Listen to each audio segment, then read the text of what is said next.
Hi, Liza. Yeah, I hear Hi, him. So today I'd like to connect the Parsha to International Holocaust Commemoration Day, which is January 27th. It fell yesterday. And I'd like to begin with a nigun. As you may know, I enjoy the pathway into thinking through song. Song is the gateway to the soul. So I want to bring you back 5 years on the 75th anniversary of the commemoration of the liberation of Auschwitz. That's what this day, yesterday, coincided with. And at the 75th anniversary, we went to Poland, to Auschwitz, to protest against the Birkenau Church, which we'll talk about in a moment. And we were deep in the camp with my dear Rabbi Ezra Seligson, who was such a gift, and with Rabbi John Leaner, a rabbi in Prospect Heights who finished Chovevei, and with Shabby Kestenbaum. Some of you may know the name. Shabby is the one who's a Democrat, but he spoke at the convention for Trump, and he's the young man who's suing Harvard University. And while Harvard has settled with many of the claimants, if that's the right word, Shabby has refused to settle, and that's in the spirit of a real activist wanting real justice, not trusting that a compromise is going to do it. And you always need voices like that. And we were deep in the camp, and we felt something. You can almost feel cries coming from the ground. I know that sounds like I'm psychotic, but you're surrounded, you're in a place. Auschwitz is really divided into two camps. Actually, it's three, but let's talk about two. There's Auschwitz I, and the real theater of death was Auschwitz II. Auschwitz I, perhaps 100,000 people were murdered, and there was an equal number of Polish Catholics murdered in Auschwitz I as Jews. Auschwitz II was really what's called the theater of death, and that is Birkenau. That's the real name. Auschwitz II is the same as Birkenau. And when you walk deep into the camp, this is a place where 1.1 million people were murdered. That's the correct number. Over 1 million were Jewish. So it's overwhelmingly a place of Jewish death, probably the largest place of Jewish death, the largest Jewish cemetery in the world. I don't believe that's the proper term, cemetery, because while the remains are there, people are not buried with dignity. And as we were walking, we quoted the sentence from the book of Job, where Job says, Eretz al tichasi dami. It's a very powerful sentence. O earth, do not cover up my blood. Eretz al tichasi dami. Va'al yehi makom lezakati.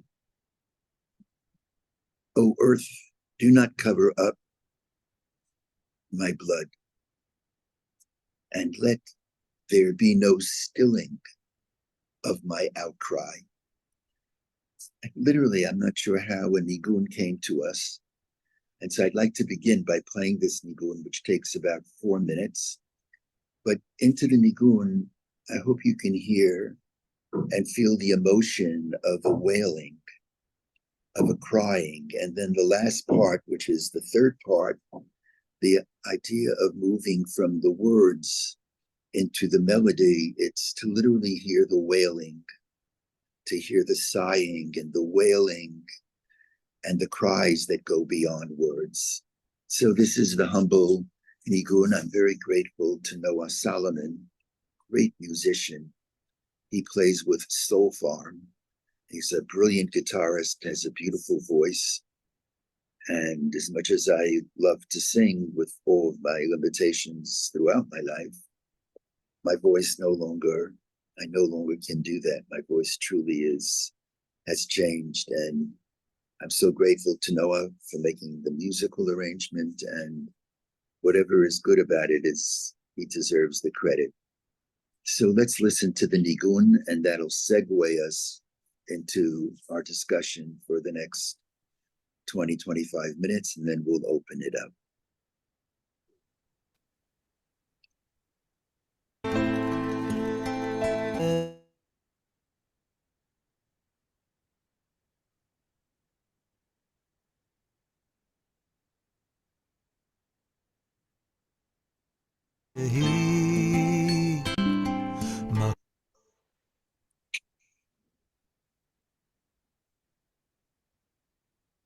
It seems like my internet is having issues. Let me try again. Okay.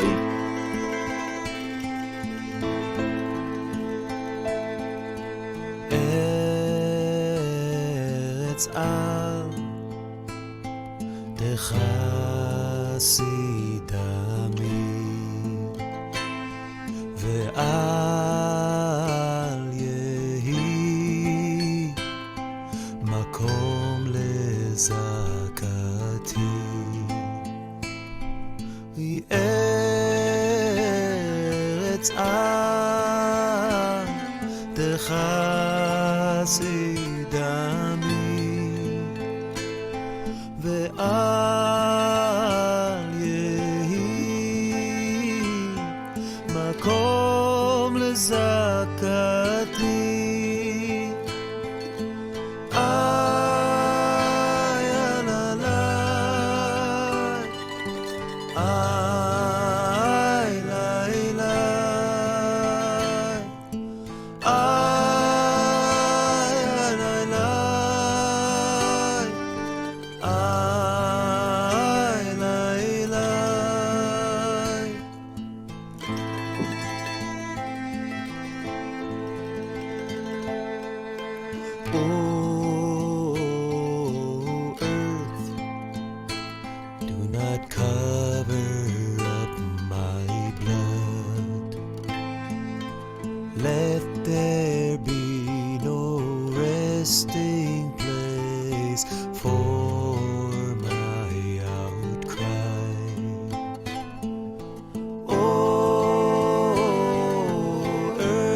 דחסי דמי ואל יהי מקום לזעקתי היא ארץ על דחסי דמי ואל יהי מקום לזעקתי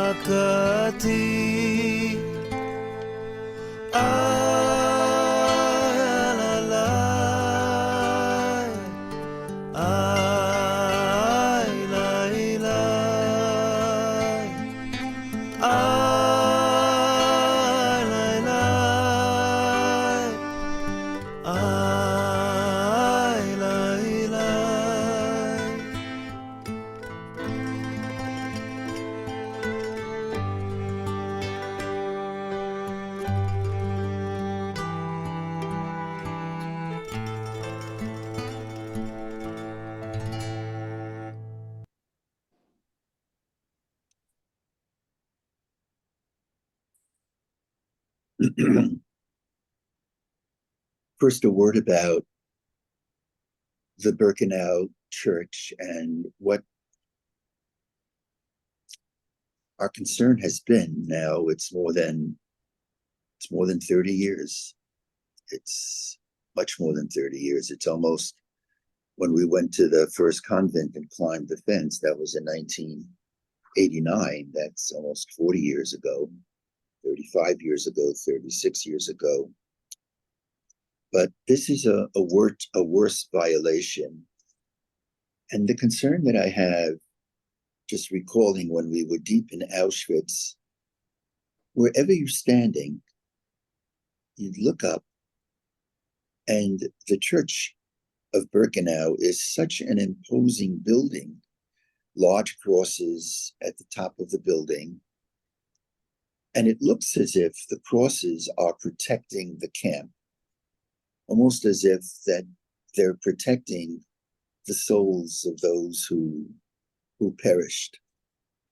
Now, I don't have to tell this group, that my dear friends, that I have deep respect for people of all faiths and houses of worship of all faiths and symbols of all faiths, yes, including the cross, the crescent, whatever the Buddhist temple, whatever the mosque, as long as they're preaching peace and not murder, and whatever the church. In fact, I saw recently there was a tape that I don't think I ever saw after the attack in New Zealand against a mosque, and many were murdered. So we went down to 175th Street, which was the closest mosque to the Bayit, and we stayed for the entire prayer service. And there actually is a small clip of the imam inviting me to say a few words, and everybody there must have been 100 people crowded into this small room, and we sang together, said a few words because of my brothers and friends, because of our sisters and friends. I take that very seriously. Some of you may remember that after Kenya, it was on a Yom Tov, and we marched from the shul after services to St. Gregory's Church. And I still remember how the parish priest came out, and he was in tears when we joined him. And that wasn't a kunz, that was real. That's very much a part of the soul of the Bayit, what we're all about. I've come full circle. When I was a young boy going to a Haredi yeshiva, my teachers, who only meant well, but most of them were survivors, and they identified the Holocaust with church anti-Semitism. They would say, if you're walking in front of a church, you know what they would tell us to do: spit on the ground. Or if you have to, cross the street and say, shaketz tishaksenu. It's detestable. But we've come a long way. Again, that doesn't mean that in my activism, I've not had falling outs. I remember when we were in Austria, when Kurt Waldheim was inaugurated president, and there was the March of the Presidents, standing with Sister Rose Thering. I used to call her Achot Shoshana. She was just a beautiful person. She was there with Father David Bossman, and Austria is 95% Catholic, and they were screaming at her, "You're no sister, you're no representative of the church." And they were grabbing at her yellow star that she was wearing. We were raising a voice against the presidency of Kurt Waldheim. And as a matter of fact, she was absolutely humiliated. It was then a front page story when she left Austria. They actually strip searched a nun, but she comported herself and carried herself with such dignity. So there are those issues, but we've come a long way. Having said that, I don't believe that a church belongs in a building that once was the Nazi commandant headquarters during World War II. And all area photographs, which we've investigated, indicate that that church was in the camp. The camp was not just the place where the Jews were exterminated, but was also the place where the Nazis were encamped. And this was the Nazi headquarters. The Nazis were not going to live amongst the inmates. That's just not something they would do, maybe fearful of their own lives, but they would be in this building. It would be in the camp. It would be part of the camp. It's almost like you would have the military headquarters, and the military headquarters is sort of the building, sort of the dean's building, the president's building of the university, which is very much a part of that example. Is not a good enough example. It's part of the camp. And so our concern was, and it still is, that there has been an attempt to co-opt the Shoah, to turn the Shoah into a Christian, a moment where one remembers the attempt at Christian genocide. But the truth of the matter is that the program, there was never a program to murder Christians because they were Christians. There were Christians who were murdered, no doubt about it, but there was no program to murder Christians because they were Christians. The program was to annihilate all the Jews, to murder Jews because they were Jews. And when one deals with Holocaust memory, this is a tough piece to overcome. It's critical that we think in terms not only of our generation. I mean, we're not going to forget the Shoah. Our community is not going to forget the Shoah. But I'm talking about when I'm long gone, when we're gone, at Mayor Esrim at 120. I'm talking about 50 years from now. What's 50 years in the span of history? It's like a blink of an eye. 100 years from now, will the Shoah be remembered? What will people think when they walk into Birkenau? All the buildings in Birkenau are deteriorating. Soon, the only thing that will be left to testify about what occurred, to bear witness, survivors will be gone, the second generation will be gone, the third generation will be gone. All that bears witness is the mute buildings. They're silent buildings. And hence the concern that if that church remains, people are going to look at it and think, wow, an attempt at Christian genocide. And remember, when the nuns were in Auschwitz I, they were very honest. They said, we have come to pray for the souls of those who died. Basically, it was an open attempt to say that our role is, since they rejected Christianity, rejected the belief in our God, not that the belief in Jesus is bad. It's not bad at all for those who believe in it. But those who died, they died as Jews. And when the nuns said that they're praying for the souls of the Jews, it was, for me, a straight out statement that those prayers are to post-life in death to convert those Jews. And so I came up with this idea, which some would think is just quote unquote off the wall. But part of being a spiritual activist is, when you're working outside of the mainstream, a spiritual activist doesn't really ask, well, what's the process by which this could become a reality? The spiritual activist sees a goal, sees a wrong, and does. Not that we were always right. I was wrong many times in my efforts. But this particular time, I think we were right.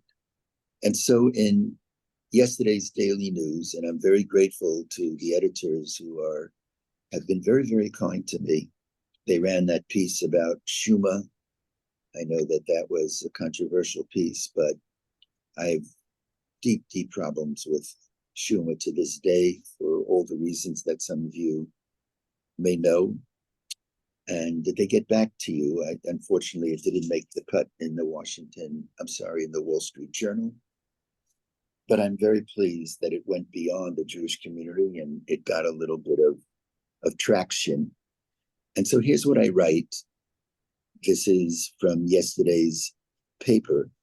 With most survivors now gone, with my generation, the second generation, now aging.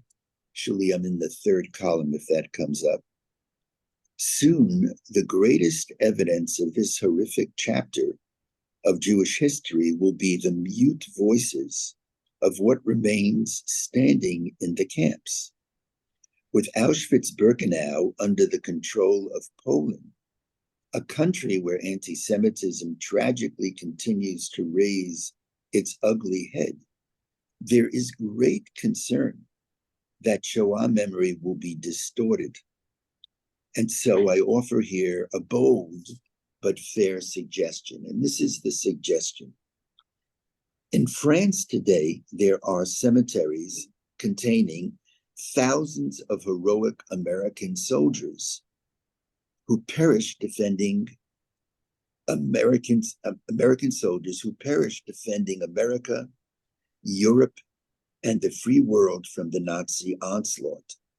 These cemeteries are appropriately designed and maintained by the United States government.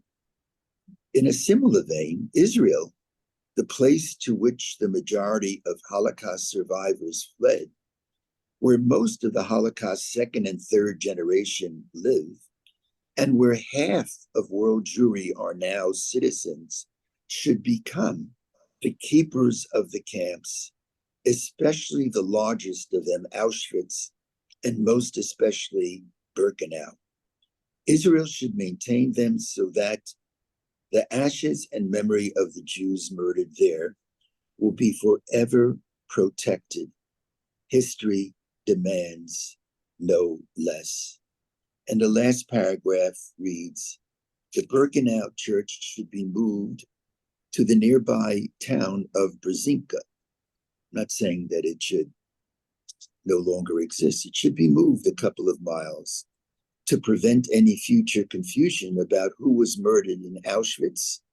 Israel, the Jewish state, should be charged to maintain the sacred space of Auschwitz, protecting the peace, P-E-A-C-E, of the dead. That's not my phrase, peace of the dead. I saw that when we protested against Reagan's visit in Bitburg, when he went to Bergen-Belsen. Here lies, and here we protect the peace of the dead. Let me read that sentence again. Israel, the Jewish state, should be charged to maintain the sacred space of Auschwitz, protecting the peace of the dead at the largest place of Jewish death in the world. So the idea here is not that Birkenau should become the extraterritorial possession of the state of Israel, as is its embassy. All foreign embassies, for example, the Israeli embassy in Washington, when Jonathan Pollard ran into the embassy under the orders of the government, he was thrown out. But in the embassy, the United States government had no right to enter into the embassy. Then I believe, maybe there are experts who know the specifics, but my understanding is that all embassies, literally, that land is the land of the government that embassy represents. So it's not that this is a kind of land grab. That's not what we're talking about. We're accused enough of land grabs, and now Gaza and all of that. Just anecdotally, it's quite something that Trump now mentioned to move Palestinians from Gaza. First time I heard that was from Mayor Kahana. He may have had a different way of moving people, but wow, that's just for another discussion. So it's not a land grab. It's not that it's the possession, but what the camp looks like and the way it's maintained. That I do believe, like there are swaths of cemeteries in France, as I just read, where I believe tens of thousands of American heroic soldiers gave their lives, goodness sakes. And who maintains those cemeteries? Who developed how these cemeteries look? It was the Americans.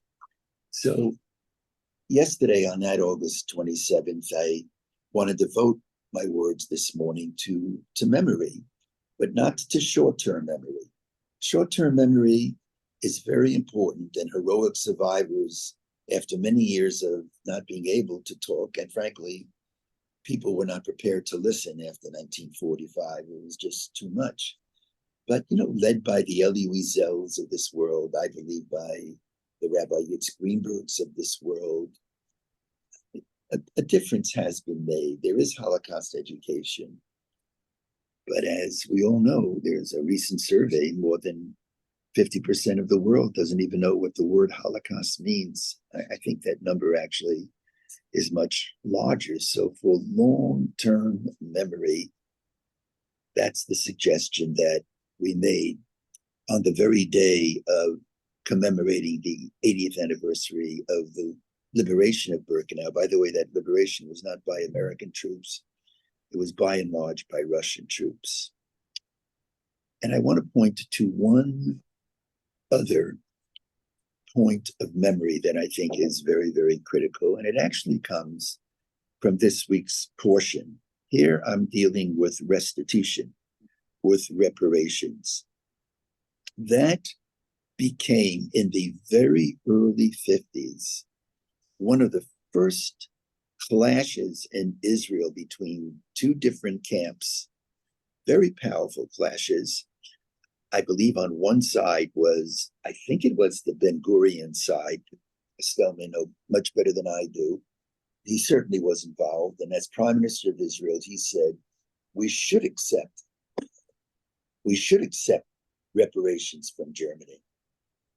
And there were demonstrations all around the Knesset. In those days, the Knesset was sort of like on that King George Street. Sometimes you pass it when you're walking from the King's Hotel you're walking down that hill to the Larom, what's now called the Inbal. Who led the demonstrations again? None other than Menachem Begin. This is, of course, in the early 50s. He was in the opposition then. And he said, we don't want their money. That's blood money. It'll be almost like some may accept it as a compensation, and no one can compensate for what we went through. And in the end, restitution organizations were created, and the major restitution organization is led by a dear, dear friend who davens in our shul, the Bayit, Greg Schneider, married to Gloria, just beautiful person. If anyone is going to do that, it's Greg. Just has carried himself so beautifully. And we know that it's not millions, it's not tens of millions, probably hundreds of millions in the end has gone to survivors. But I put that out there. Long term, it's been done. And there are survivors who are so in need, who have PTSD from 80 years ago. But I'd like to show you how the Torah speaks elastically to all ages. And so I'd like to turn now to this week's portion, chapter 12. Let's go to chapter 12, sentence 35 and 36. Now we're picking up the story when we're told that we're about ready to leave Egypt. Sentence 35. Uvinei Yisrael asu kidvar Moshe. This was from Moshe's instructions from God, I guess. And as they left Egypt, Vayish alu mimitzrayim, and they asked of the Egyptians, Kalei chesed, for vessels of silver, uchlei zahav, and vessels of gold, usmalot, and raiment and clothes. And so they left with the goods of Egypt. Va'adonai natan etchena am b'nei Mitzrayim, and the Lord gave the people favor in the sight of the Egyptians, Va'yash ilum, which is translated here in the Hertz translation, and they let them have what they asked. Vayinatzlu et Mitzrayim, which is translated Vayinatzlu, and they despoiled the Egyptians. Despoiled the Egyptians. In other words, they took spoils for themselves from the Egyptians. And this has become, through history, a source used by the enemies of Israel, anti-Semites, who have claimed that when we left Egypt, we were thieves. We were stealing from other people. And the mainstream response to this accusation is that when we took Egyptian possessions, that was a small repayment for all the years of Jewish enslavement. It's echoing of paying reparations for the horror of slavery right here in America. But that's the way it's generally understood. Vayinatzlu et Mitzrayim means, and they despoiled the Egyptians. And to the claim, how could we take money that is not ours? That was just a fraction of what the Egyptians really owed us. But when looking at this phrase, especially at the word Vayinatzlu, it's been noted. Today on computers, everyone can note this, and even before computers, someone counted up the times that the verb natsal is found in the Torah, lahatzil. It's found 212 times. And each time, what does Vayinatzlu mean?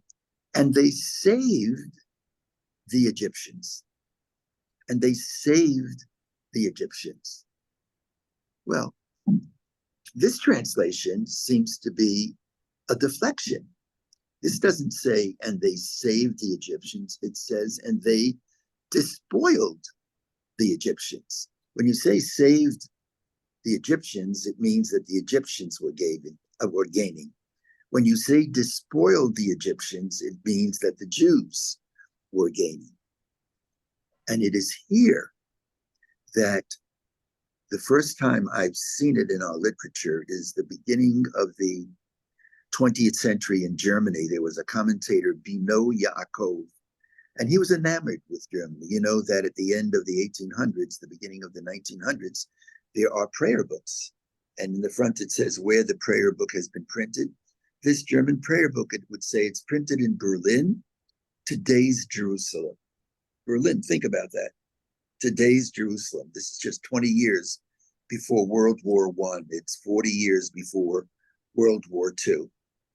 And so Bino Yaakov, who wanted the good graces of Germany, felt that there was a future for the Jewish community in Germany, he translates Vayinatzlu to mean the following. He translates Vayinatzlu to mean that by taking this money, and the Egyptians willingly ready to pay this money, they were saved. Literally, they were saved. And this is a very different, far-reaching approach.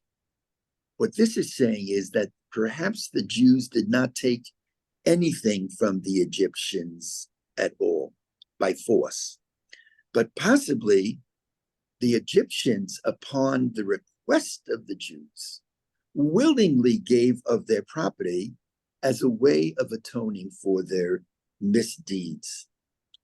Now, this approach, as I've said, would read Vayinatzlu not to mean despoil, but lahatzil, which means to save. In giving money to the Jews, the Egyptians' souls repented.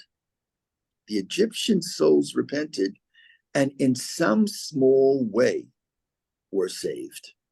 Now, in Torat Avah, I paraphrase the Bino Yaakov as he's quoted in the Hertz Chumash, which is still my favorite.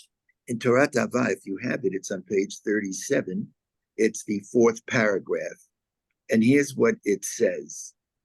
To paraphrase Bino Yaakov, the fourth paragraph, an amicable parting from Egypt would banish the Jews' bitter memories of the Egyptians. That's taking it very far, further than I've just explicated. Jews would come to understand, this is the key, that the oppressors were Pharaoh and other Egyptian leaders, as opposed to the entire Egyptian people. The gifts ensure, quote, a parting of friendship and goodwill, with its consequent clearing of the name and vindication of the honor of the Egyptian people. Wow, you could see that the Bino Yaakov, and it goes back to the Lekach Tov as well, which is much, much earlier. It's a kind of midrash. Again, I'm quoting, the gifts ensure a parting of friendship and goodwill, with its consequent clearing of the name and vindication of the honor of the Egyptian people. And truth be told, Germany has become, while there have been moments of disappointments, one of the best allies of the Jewish state of Israel. And let me just read the closing comments here. All this has much in common with a burning issue that surfaced in the early 1950s. Should Jews accept reparation money from Germany? Some argued for accepting such money, feeling that Germany should at least pay monetarily for their villainy. That was the Ben-Gurion approach. Others, the Begin approach, argued the reverse. Payment would be viewed as blood money, an atonement to wash away German sins. And of course, nothing could ever obviate the evil of the Third Reich. The contemporary debate concerning recouping monies and plundered assets from the Germans and Swiss and others for their misdeeds during the Holocaust has its roots in the exodus from Egypt. Was this word Vayinatzlu mandated as it was by God a unique event never to be repeated? Or did it set precedent to be emulated later in history? Was that a Yotzei Dofin, a once in a time happening, and so God says take it, but never to be repeated? Or is that the model that should be repeated? I do remember when restitutions began in earnest. I did a piece which appeared in Shema, encouraging everyone to understand that taking this money has a lot to do with how the Shoah will be remembered. And I think the last line said something like that the Shoah should be remembered not because of stolen money, but rather it should be remembered as a time of, the Shoah should not be remembered as a time when the Germans paid us back for having stolen our money in a certain sense, the way we were treated, but it should be remembered as a time of stolen souls. And at that time, I became very concerned because I would go to Holocaust gatherings, even at Temple Emmanuel, and all people would talk about was restitution, restitution. And what the restitution was all about, it was fading in the horizon. And I put this out there again, not to be judged, this question of reparations, from the prism of now, of 2025, Tufshin Pei Hey, 5,785. But what about in 2125 and 2225? How will the Shoah be remembered? It's a very deep question. Will there be a United States Holocaust Memorial Museum? I'm not convinced that there will be. I'm much more convinced that there'll be a Yad Vashem. I'm much more convinced that the Shoah will be remembered if it's part of our ritual, the way the Pesach Seder is. That's the only reason why we remember what happened in Egypt. How will it be remembered? And the issue of restitution is very, very much, I think, a part of that question. I want to close with one more word. It is something, when you think about it, that in Israel, the day to commemorate what occurred in the Shoah is not the liberation of Auschwitz. It's Yom HaShoah V'Hagvura.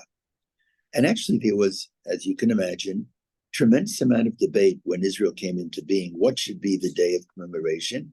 And some people suggested January 27th. That was the day when Auschwitz was liberated. And Auschwitz was like, when you said Auschwitz, that was the symbol of all that occurred, even though there were other death camps that were as brutal and even more brutal. What comes to mind is a camp that few have heard of until recently, and that's the camp in Belgium. It's horrific. As many as 700,000 people were murdered there. I believe there's only one survivor from Belgium. And we became involved that too, because we took umbrage to digging into the bones to make that, that kind of tunnel to walk through. I felt that was not the right thing to do. But Israel rejected January 27th as the day of memory. There were others who suggested that it be on the 10th day of Tevet, which marks when the Babylonians circled the city of Jerusalem 3 years before it fell. And the 10th of Tevet, people to this day talk about it as the Yom HaKadish, because after 6 million were murdered, many left no survivors, no family. And the families wondered, when did they die? What's the day of the Yahrzeit? When do we say the Kaddish? So there were those who suggested that Asar V'Tevet be that day. But no, Israel said it'll be in April. It'll be in Chodesh Nisan. And I'm convinced that the reason that Israel did this is that it recognized that the only way that the Shoah will be remembered long term, if it is interwoven with the establishment of the state of Israel. Now, we've gone over this 1,000 times. It's not that, frankly, the murder of 6 million Jews, I don't believe, this is a big statement, but I don't believe it's worth the state of Israel, 6 million Jews. And I do believe that with all my heart and soul, that without the Shoah, there would be a state of Israel. We make a mistake when we say that Israel came into being because of the Shoah. That really is fuel in the hands of the enemy, who say, well, it's from the Shoah, so what does the Middle East have to do with it? If Israel came into being because of the Shoah, well then take a small piece of land in Poland or in Eastern Europe, in Austria, maybe in the Ukraine, because there were so many murders there. No, Israel would have come into being with or without the Shoah. But one has to be blind not to recognize that there is some confluence between the two. It's true that Israel would have come into being without the Shoah. I believe that's true. We go back to the time of Abraham and Sarah. But the flip side is there would have never been a Shoah had there been a state of Israel. There would have never been a Shoah had there been a state of Israel. And while we see that even Israel is not invincible, we too are vulnerable. We saw this on October 7th. But October 7th doesn't prove, as some have said, that the state of Israel, the test of the state of Israel as the protector of Jews, has now been invalidated, that it doesn't protect Jews. Look what happened. I think quite the reverse. It happened. But unlike during the Shoah, we have the means to protect ourselves. It's actually quite ironic that during the Shoah, we didn't have the means to protect ourselves. Now we do have the means to protect ourselves, but America and the world dictates how we can protect ourselves. There's no other country in the world. Well, maybe there are other countries. I'm thinking of Ukraine, but our hands were tied. And one of the things that Israel is doing now, it has said, for those on the inside, we know this, that it doesn't want to be dependent on anyone for arms and for the ability to defend themselves. And we pray with the spirit of Torah Haneshek, purity of arms. And that's why Yom HaShoah is just a week, 10 days before Chag HaTzmaut, before the day of celebrating Israeli independence. On that day, Yom HaShoah, the country comes to a standstill with a siren. It's a form of ritual. 10 days later, comes to a standstill because now we have soldiers who can defend ourselves, and to show reverence for their lives, for their giving of their life. And I want to mention that yesterday was the 1-year yahrzeit of the death of David Schwartz, of blessed memory, who fell in Gaza, of Yafa Epstein's nephew Yakir.